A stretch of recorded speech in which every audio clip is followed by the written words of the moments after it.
তোমরা সবাই কেমন আছো? আশা করছি খুব ভালো আছো। আরও একটা ভ্লগ তোমাদের সাথে শেয়ার করব, আরও একটা দিন তোমাদের সাথে শেয়ার করব, আরও একটা স্মৃতির পাতা যোগ হলো আমার এই ইউটিউব চ্যানেলে। কোনো প্ল্যান ছিল না, হঠাৎ করে এসে আমাকে আমার বর বলল যে চলো আজকে দীঘায় যাব। তো যেমন কথা তেমন কাজ, বেরিয়ে পড়লাম দুজনে। জানি না ভিডিওগুলো তোমাদের কেমন লাগে, আর ভালো লাগলে চ্যানেলটিকে অবশ্যই সাবস্ক্রাইব করে দিও। আমি ভালো করে কোনো ভিডিও ক্লিপই নিতে পারিনি যে তোমাদের সঙ্গে শেয়ার করব, তো যেইটুকুই ছিল সেইগুলোই তোমাদের সাথে শেয়ার করলাম। আর বাড়ি থেকে বেরিয়ে পড়েছি প্রায় 8টা নাগাদ, 8টার একটু আগে। আর আমাদের গাড়ি ছাড়ার কথা ছিল প্রায় 9টার সময়। এখান থেকে বেরিয়ে পড়লাম আমি, আমার বর, আর একটা আমার ভাগ্নে ছিল, সে আমাদের গাড়ি চালিয়ে নিয়ে গেল। আর এখান থেকে আমাদের পাড়ার একটা ছেলে যাওয়ার কথা ছিল, তো তাকে আগে আমাদের এখান থেকে টোটোতে তুলে দিয়ে আসা হয়েছে। ও গিয়ে এক জায়গায় দাঁড়িয়েছিল, ওকে সেখান থেকে নিয়ে আমরা টাইম মতন বাসের কাছে পৌঁছে যাই। বাসটায় আমি ওরকম বাসে কোনো দিন চড়িনি, প্রথম চড়লাম এই বাসটাতে। মনে হচ্ছিল যে দম বন্ধ হয়ে আসবে, কারণ একজনের যাওয়ার মতন জায়গা ছিল। আর আমি খোলামেলা বাসেই বেশি যেতাম পড়তে, তো এই বাসটায় নতুন অভিজ্ঞতাও হলো আমার। তো বাসটা আমাদের করিমপুর থেকে ছাড়ার পরে নাজিরপুরে এক জায়গায় দাঁড়িয়েছিল, তারপরে গিয়ে কৃষ্ণনগরে কয়েকটা প্যাসেঞ্জার তুলছিল। তো তারপরে বাড়ি থেকে খাওয়া দাওয়া কিছু করে যায়নি, সেই জন্য আমাদের এক জায়গায় থামতে হয়েছিল। প্রায় মনে হয় কৃষ্ণনগরের একটু পরে গাড়িটা থেমেছিল, ওখানে রুটি আর তড়কা খেয়ে আমরা আবার গাড়িতে উঠে পড়েছিলাম। তখন 11:15 মতন বাজে, 11:30 কি 12টা আমার ঠিক মনে নেই। আর রাতের কলকাতাটা দেখতে খুবই ভালো লাগছিল, নিস্তব্ধ, কয়েকটা ট্রাক চলছিল তাই, কিন্তু আমার খুব ভালো লাগছিল, আমার খুব ঠান্ডা লাগছিল। তারপরে ভাইয়ের একটা গেঞ্জি নিলাম, তো গেঞ্জিটা পরে নিয়েছি, কারণ আমাদের বাসটা ছিল এসি, খুবই ঠান্ডা লাগছিল, পুরো মাথার কাছে এই মতন করা ছিল, ওই দিক দিয়ে হু হু করে বাতাস আসছিল। তারপরে আমরা একদম এক ঘুমেই সকাল, আর উঠেই দেখছি, চোখ খুলেই দেখছি যে একদম আমরা দীঘার কাছে পৌঁছে গেছি। তখন কী যে আনন্দ হচ্ছিল বুকের ভেতরটা, সেটা মুখে বলে প্রকাশ করা যাবে না। তো যাই হোক, বাস থেকে নেমে হোটেল খোঁজার কাজ শুরু হয়ে গেছে। একটু খাওয়া দাওয়া করে, আবার হোটেলটা খুঁজে একটু খাওয়া দাওয়া করে বেরিয়ে পড়লাম সমুদ্রের উদ্দেশ্যে। আর সমুদ্রের ঢেউটা যখন প্রথম পায়ে এসে পড়লো, তখন একটা আলাদাই আনন্দ, যেখানে সবাই মিলে মজা করার পর তারপরে একদম রুমে এসে ফ্রেশ ট্রেশ হয়ে খেতে চলে গেলাম। প্রায় তখন 2টো থেকে 2:30 3টেই ধরো বাজছিল, এত খিদে পেয়েছে। আর খাবারটা এত সুন্দর হয়েছে, আমি হোটেলের নামটা না করে পারলাম না, যমুনা। আমরা তোমার সমুদ্রে যাওয়ার অপোজিট সাইডে যেই রাস্তাটা সোজা যাচ্ছিল, সেখানেই একদম এত সুন্দর খাবার দাবার।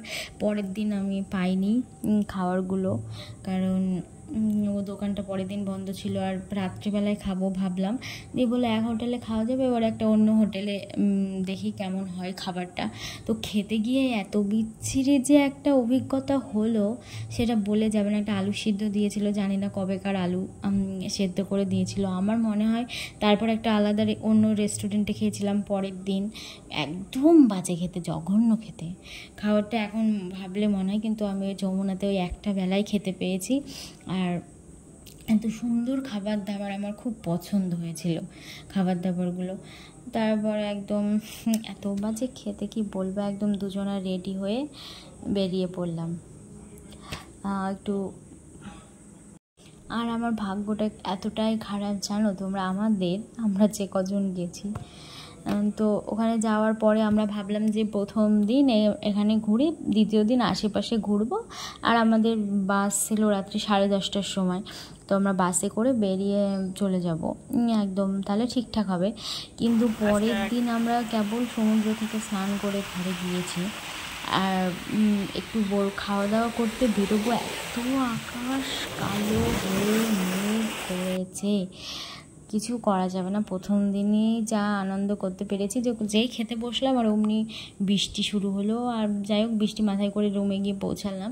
তারপরে এত জোরে বৃষ্টি আর এত ঝড়, পুরো রুমের ভিতরে জলে থই থই করছিল। সে মুহূর্তে কারেন্ট ছিল না, আমি সেজন্য ভিডিওটা নিতে পারিনি, ক্লিপটা। তো যাই হোক, মনটা খুবই খারাপ হয়ে গেল যে কবে যাব কি যাব না তার ঠিক নাই, আর যেতে পারবো কি পারবো না। ঘুরতে আসলাম আর সেটাই হলো না, যে একটু ঘোরাটাই হলো না ঠিক মতন। তো মন খারাপ করে কিছু নেই, প্রায় 2-3 ঘন্টা মতন বৃষ্টি হয়েছিল। তারপরে একটু যেই থেমেছে, তারপরে আমরা একটু কেনাকাটি করে খাওয়া দাওয়া করলাম রাত্রিতে। ওই যে মনটা একটু খারাপ হয়ে গেছে। তো যাই হোক, প্রথম দিন বিশাল বিশাল বিশাল আনন্দ করেছি, বলে প্রকাশ করা যাবে না। দ্বিতীয় দিন যদি করতাম তাহলে হয়তো ঘোরাটা সার্থক হতো, কিন্তু যা একটু মনের ভিতরে একটু আফসোস থেকে গিয়েছে, এখনও পর্যন্ত আছে, থাকবে যতদিন না এই আফসোসটাকে আবার পূরণ করতে পারবো। তো তারপরে একদম এখানে একটু খেলা টেলার পর আমি একদম অনেক দূর গিয়েছিলাম, মানে অনেকটা দূর। কেউ ভিডিও করার ছিল না যে আমাকে ভিডিওটা করে দেবে, তো আমি অনেকটা ভিজে। তো যাই হোক, অনেকক্ষণ থাকার পরে জলে যে বললো আর থাকা যাবে না, এবার চলো। পুরো গা হাত পা বালিতে ভর্তি হয়ে গেছিলো। তারপরে রুমে গিয়ে একদম ভালোভাবে স্নান টান করে ফ্রেশ হয়ে একদম খাওয়ার জন্য বেরিয়ে পড়লাম। তোমাদের দ্বারা হোটেলে গিয়ে দেখাবো খাওয়ার হোটেলটাই এত ভালো, হোটেলের খাবারটা আমি বারবার আমাকে প্রশংসা করতে হচ্ছে। জানো, কিছু কিছু মানুষ আছে, তোমার উন্নতি তাদের সহ্য হবে না, তুমি কোনো জায়গায় গেলে তাদের সহ্য হবে না, পিছন থেকে কিছু একটা খারাপ তোমাকে নিয়ে বলতেই থাকবে। তো ওইসব কথায় কান দিয়ে কোনো লাভ নেই, কারণ ওরা বলবে, ওরা বলার জন্যই আছে। কোনো মানুষকে পাশে থাকবে না, কোনো মানুষকে দু একটা কথা বলে যে মনটাকে সান্ত্বনা দিই বা যাচ্ছে একটু ভালো কথা বলি, না, ওইসব কিছুই বলবে না, ওরা ওরকমভাবেই বলবে। তো থাক, দেখলে খাবারটা দেখালাম, অনেক কিছু দিয়েছিল, খাবার খুবই সুন্দর। তারপরে একদম রাত্রিবেলায় বের হয়েছিলাম, আর সমুদ্রের ধারে বসতে একটা আলাদাই শান্তি। চারিদিকে একদম হাওয়া পুরো মুখে এসে লাগছিল, আর মনে বলছিল যে যদি একটু জায়গা হতো আমি ওখানেই ঘর করে থেকে যেতাম। এত হাওয়া আর এত গরমের মধ্যে কে চাইবে বলো বাড়ি ফিরে আসতে। যেখানে আমাদের বাড়ির এখানে 42-43 ডিগ্রি মতন তাপমাত্রা পড়ছিল। কিন্তু যাই হোক, সবাই গিয়েছে ঘুরতে, সবারই আমার মতন হয়তো অনেকেরই মনে এই আশাটাই থাকবে যে ওখানে থেকে গেলে ভালো হতো। এত সুন্দর একটা, এত গরমে, বিশেষ করে এত গরমে এত একটা হাওয়া পাচ্ছি, সবার মনেই তাই বলবে। অনেকক্ষণ ওখানে বসেছিলাম, প্রায় 1 ঘন্টা মতো। দেখতেই পাচ্ছ ওই সমুদ্রের ঢেউ এসে পড়ছে, আর আমাকে যেতে দেয়নি ওখানে, বলছে না তুমি গেলে তোমার এই পাথরের মধ্যে পা চলে যাবে, আর এই অন্ধকারে আমি দেখতেও পাবো না, সেই জন্য আমি যাওয়ার চেষ্টাও করিনি বেশি। খুব সুন্দর লাগছিলো এইভাবে পা দুলাতে, আর সমুদ্রের ঢেউগুলো দেখতে মনে বলছিল অনেকক্ষণ থেকে যায়, কিন্তু না, অনেকক্ষণ থাকলে হবে না, পরের দিন আবার উঠতে হবে টাইম মতন। ভাবছিলাম সানরাইজ দেখতে যাব, কিন্তু সেটা আর ভাগ্যে হয়নি, বা আমরা ঘুম থেকে উঠতে পারিনি, সেই জন্য আমাদের যাওয়া হয়নি। তারপরে ওখান থেকে গিয়ে একটু মেলা, একটু ঘোরাঘুরি, কেনাকাটি করছিলাম, খুব সুন্দর। ভাবছিলাম আবার কেনাকাটি করতে করতে ভাবছিলাম যে থাক, কালকে তো আছে, কালকে কিনবো সবার জন্য, কিন্তু না, আমার সবার জন্য কেনাই হয়নি। যেই কটা জিনিস নিয়ে কিনেছিলাম সেদিন, সেই কটার মধ্যে সবাইকে একটা একটা করে দিতে হয়েছে, কারোর জন্য পার্টিকুলারের জন্য এটা, এর জন্য এটা, আমার কিচ্ছু কেনা হয়নি। বাড়ি আসার সময় তো গেলাম, প্রায় সব দোকানই বন্ধ ছিল, মনটা বিশাল খারাপ হয়ে গেছিলো, বিশাল। আর এখানে রুদ্র বলছিল যে বলি এভাবে ভিডিও করো, তোমারও আসবে ফ্রন্ট ক্যামেরা, ব্যাক ক্যামেরায় আসবে, তোমার ভালো লাগবে। তো আমি ওইভাবে ভিডিও করে কমফোর্টেবল না, আর ভিডিওটা ক্লিপ করেওছিলাম। ভিডিওটা হয়তো কার মোবাইল ছিল জানি না, ওর মোবাইলে হয়তো ছিল, আমাকে ভিডিওটার আমি চাইনি দিইনি। এখন প্রায় 15-20 দিন পরে আমি এখন এডিট করতে বসেছি, কালকে ভিডিওটা পোস্ট করব। ভাবতে পারছো, আজকে তোমার জুনের 2 তারিখ ভিডিওটা পোস্ট হবে, 3 তারিখ মানে আপলোড করবো ইউটিউবে। তো তারপরে দেখো রাত্রিবেলা খেতে বসেছি, ও বিরিয়ানি খাবে আর আমি ভাত খাবো। ও বিরিয়ানি খাচ্ছে আর আমার ভাতটা দেখাচ্ছি এত বাজে খেতে। দেখো ভাত, আলু সিদ্ধ, এই ভাজাটা দিয়েছে আমার, আলু পোস্ত দিয়েছে, এত বাজে বন্ধ করে দিল, কি বলবো। আমি যদি আর কোনো দিন কখনো যাই আমি খাবোই না, আমি যেখানেই রুম নিই আমি এই যমুনাতে এসেই খাবো, আমার এই একটাই টার্গেট আছে। আর এই রুমের বাইরেটা খুব সুন্দর ভিউ ছিল, কিন্তু দাঁড়ানো যাচ্ছিলো না কারণ এসির গরম বাতাস বাইরে বেরোচ্ছিলো। তো 1-2 মিনিট মতন ছিলাম। তো তারপরের দিন সকাল, এটা পরে দিয়ে আসলে হচ্ছে খাওয়া দাওয়া করি দীঘায়।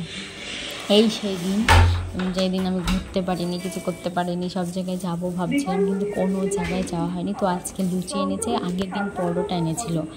তো আজকে লুচিটা খেয়ে দেখা যাক কেমন লাগে। বাড়িতে কি বলে তো লুচি খেতে ভালো লাগে না, কিন্তু কেনা জিনিস যদি একটা খারাপ কিছু হয় তাও দেখবে ওটাই সবার পছন্দ, আমারও তাই। আর ওইদিকে টিভি চালিয়ে দিয়েছে আর এদিকে আমি খাচ্ছি, ও খাচ্ছে, ও বলছে সবসময় তোমাকে ফোন ছবি তুলতে হবে। আমি বলছি ছবি না, আমি ভিডিও করছি দেখো।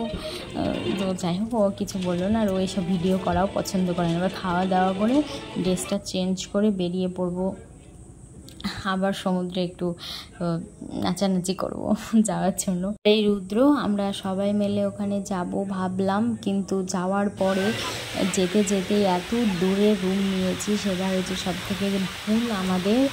আর হাঁটতে যেতে যেতে যেতে পুরো আমাদের দুজনের একদম শেষ, মনে বলছে না যে আর এক পা তুলে বাড়া বা সমুদ্রের ধারে যাই, কি কোনো মতে গেলাম, গিয়ে সেই বসে থাকতেই হবে।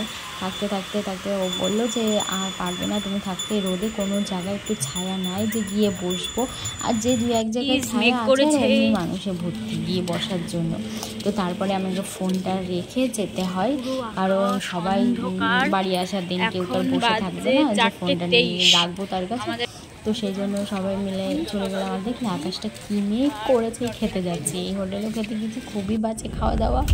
আর তারপরে তখন বাসে উঠে পড়েছি, এখন বাজে রাত্রি 10:30, 10:40, আর একদম দীঘা ছেড়ে বেরিয়ে পড়লাম। টাটা দীঘা, আবার কোনো দিন যদি আসি তোমার এখানে দেখা হবে। এই দীঘায় যাওয়ার রাস্তা সব কিছু মিস করবো। তো যাই হোক বাসটা ছেড়ে দিল, আর একদম যাওয়ার দিন তো বুঝতেই পারিনি, এক ঘুমেই চলে গেছে, দীঘার কাছে নেমেছি। কিন্তু এখন ভাবলে মনে হয় যে 11-12 ঘন্টা আমি কীভাবে জার্নি করে বাসে বসে গেলাম। আসার সময় সত্যি খুব কষ্ট হয়েছে। আর এইটা আমাদের এম বাজার। তো তারপরে আমরা বাড়ি চলে আসলাম বাস থেকে নেমে। তো ভিডিওটা ভালো লাগলে অবশ্যই চ্যানেলটিকে সাবস্ক্রাইব করে দিও, আর সবাই ভালো থেকো, সুস্থ থেকো, সাবধানে থেকো। দেখা হচ্ছে পরের কোনো একটি নিউ ভ্লগে।